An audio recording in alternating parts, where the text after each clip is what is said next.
What is up, guys? I am Chase here at Rocky Mountain HVMC, coming at you with this shock thrust bearing kit from PivotWorks.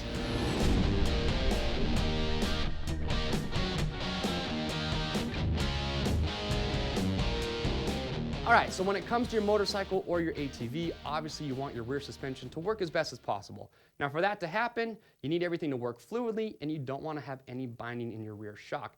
Now one thing that a lot of people don't realize is the spring on your rear shock, because it's a coiled shape, when it's compressed or rebounding, it does want to rotate just a little bit. Now your lock nuts on your shocks, those are going to hold everything in place.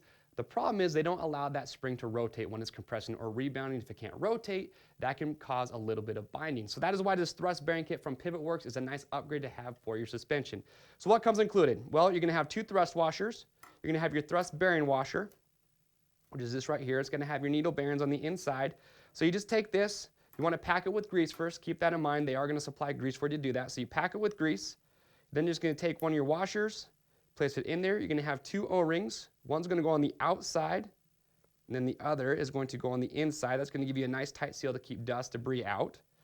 Take your other washer, place it over the top, and there you go. So assembly, very simple, very straightforward. Now once you've done this, what you want to do is you just take your shock off, you remove your lock nuts, and this is going to sit between the spring and your lock nuts, and this is what's going to allow your spring to rotate just a little bit when it's compressing or rebounding. Now where you're going to notice this the most is probably going to be in the small choppier bumps when you're out riding. It's really just going to help smoothen out the ride. So when it comes to install, it's pretty straightforward. Again, you're just going to remove the shock from your motorcycle, take your lock nuts off, place this between the spring and the lock nuts. Now one tip that I do have is that before you remove everything, measure the length of your spring.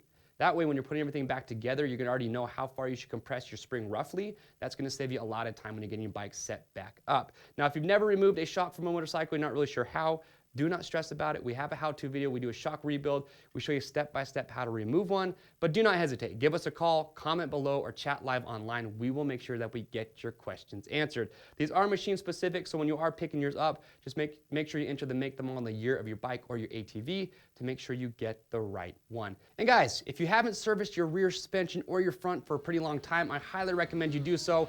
Very crucial, you always keep up on your suspension maintenance on your bike or your ATV. We have a lot of cool how-to videos, show you step-by-step how to get the job done. So make sure to subscribe to us on YouTube. That will keep you up to date and in the loop. Head over to our website to pick yours up today.